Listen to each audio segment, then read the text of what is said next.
Many of you may not know a guy called Amos Stron. Is it, hopefully, I'm pronouncing this right. Stronfeld, I think that's how it is. But he wrote a book called Alien Nation. Is it Alien Nation?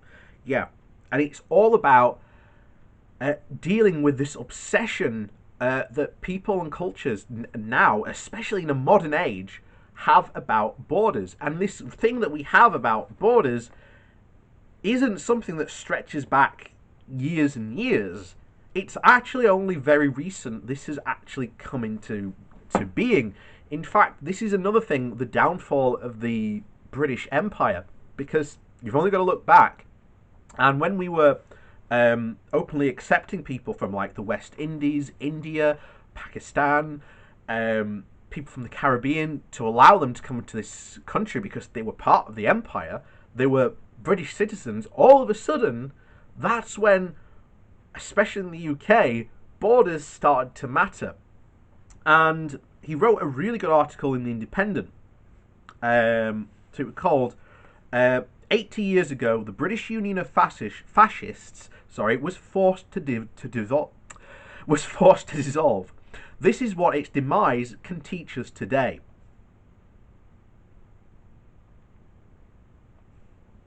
So many of the key workers we thank and applaud are migrants. They are the people to whom we have subcontracted the care of the ill and the elderly, those who keep our supply chains open, and often those who are disproportionately paying the highest prices in this process. Just a few months ago, there were people concerned that low-skilled and they were going to be shut out of our post-Brexit Britain for it. Even Piers Morgan describing migrant NHS workers entrenched in our country, and was hoping for a different sentiment towards immigrants in the wake of the pandemic. We are seeing how this crisis has the capability to change our political climate. Following the immigration bill debate this week, or it was a couple of weeks ago now, which passed its second of the three readings, we will be wise to cast our minds back to the 1930s for a potential path through this merciless campaign. The British Union of Fascists, or the BUF, was the party of Oswald Mosley, boasted about 50,000 members at the peak of its power, and the party enjoyed the support of the Daily Mail under the leadership of Lord Rothermere, which ran the headline, "Hurrah for the Black Shirts," in 1934 in reference to the BUF's paramilitary group. It was only a handful of years later, on the 23rd of May 1940, that the BUF disbanded by government decree. While in hindsight, this is far from eradicated fascism from our politics, the manner in which it came about through a perfect storm of public pressure, political will, and crisis can shed light on the moment we find ourselves in now. The BUF was prescribed under emergency legislation and was a shell of its former self, with fewer than half of its numbers that it had at its peak. Long-running anti-fascist campaigns came to a head when the BUF were beaten back by protesters at the 1936 Battle of Cable Street, including the local Jewish community, as well as other minorities and groups across the left came out in solidarity. As the Second World War began in earnest in early 1940, the global crisis intertwined with a national one in which Neville Chamberlain resigned as Prime Minister to be replaced by Winston Churchill. 2 weeks later, the BUF were gone and their leadership were held in internment. On the 80th anniversary of this historic moment, this victory may give us the keys once again to changing our political landscape. The hostile environment policy announced by Theresa May, then the Home Secretary, in 2012, tapped into a xenophobic sentiment that sought to close the door to both migrants seeking entry and those living here already. Today's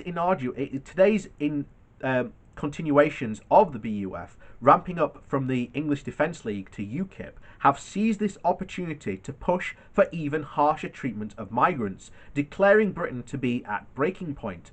However, those seeking to welcome and advocate for refugees and migrants mobilized effectively during the so-called refugee crisis, resulting in a mass demonstrations in 2015 and 16.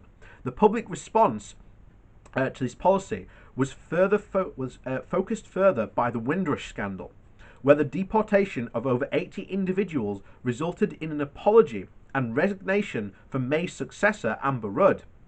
Both of these flashpoints ignored by many people and pushed them. Both of these flashpoints invigorated, shall we say, many people and pushed them into action, myself included.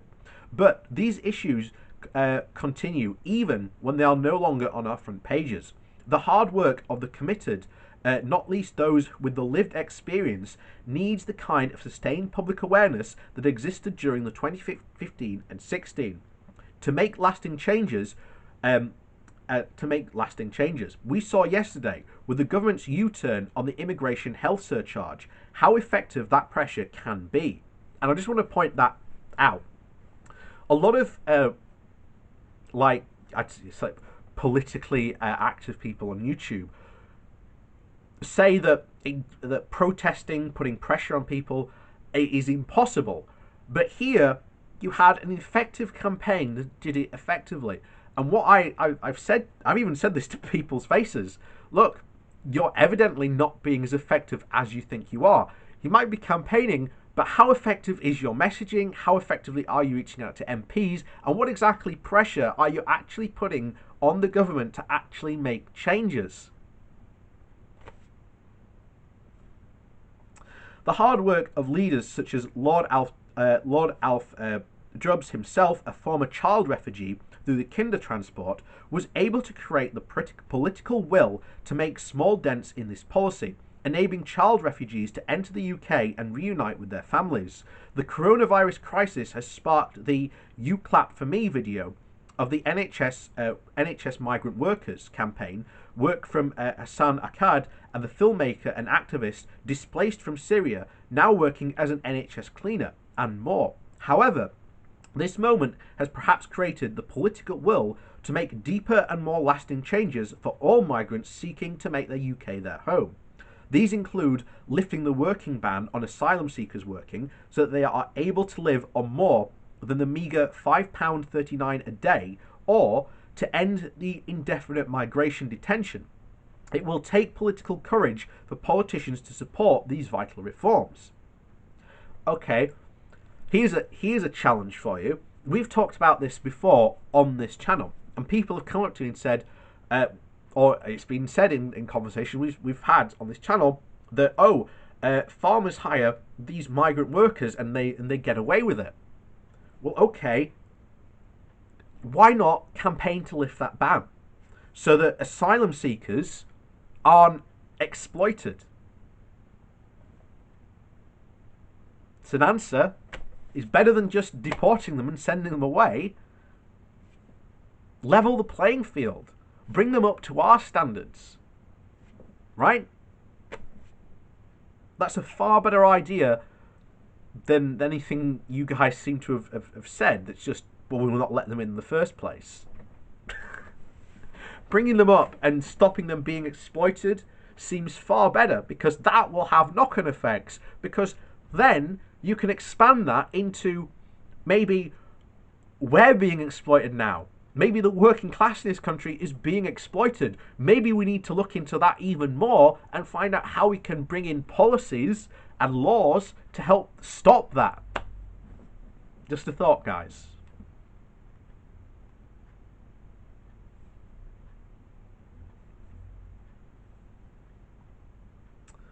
So 80 years ago, it took public solidarity and the strength to face a world war to push fascism out of politics at home. Today, the far right may be in the mainstream of our politics and society, but we can create long-lasting change if we harness the same values that brought us victory in 1940. The crisis we find ourselves in has opened up this opportunity. This is the time to capitalise on years of public pressure, targeting the growing movement of change of the way we treat all refugees and migrants, whether they are holding up our health or our social care system or not. And if you want to find out more about Alan Schorschfield, he runs an organisation called Our Second Home. So I definitely recommend getting to look up this guy. He does on the website, and a lot of his other stuff he does actually produce good policies and arguments to reasons why we need to treat refugees well. Because look, there are papers out there that fully show that, look, migrants actually help improve our economy and they don't damage it. That's the truth.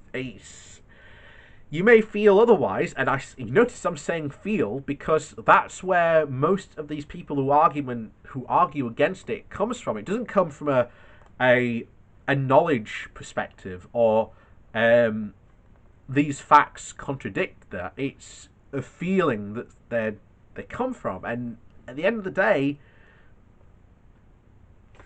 tough. Facts don't care about your feelings, I'm afraid, and I'd rather we welcome migrants into this country. It has proven to be a better economic effect. What we need to do is that we need to stop migrants being exploited. That is a far better way to go about it than just stopping them saying you can't come here in the first place.